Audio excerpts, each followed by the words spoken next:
So if you want to know what, a time in my life when God was really a refuge for me, I would have to say that, and it sounds cliche, God's a refuge every day, all the time, but I didn't always know that. So there was a time when I walked away from God, and I'd say that time in my life was when God was more of a refuge than I ever even knew. So, due to choices I made, I ended up with being jobless, having no money, and having 2 children to feed and clothe and take care of. And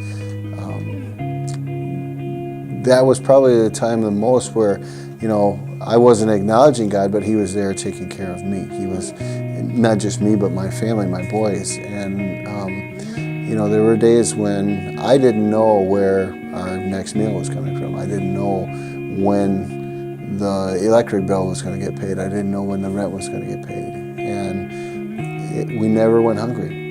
We always had clothes. We always had what we needed. Not exactly when I thought we needed it, but we always had something. And to me, that was definitely the best example I can think of when God was a refuge for me, because He took care of me. Even though I wasn't necessarily acknowledging Him or walking with Him, it would seem that, in those moments when I was by myself and the stress and the pressure was there of trying to, figure out what I was going to do for my family. I think it was that time that God being a refuge for me, I was more inclined to turn back to Him and walk with Him again.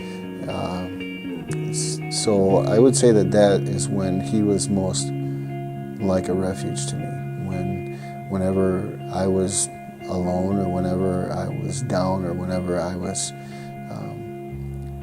in need the most, even though I didn't necessarily see it was Him, it was Him.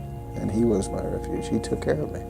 He protected me. He kept me going. And so here I am. I reached a point in my life when I didn't think I was going to make it. And then I found a refuge.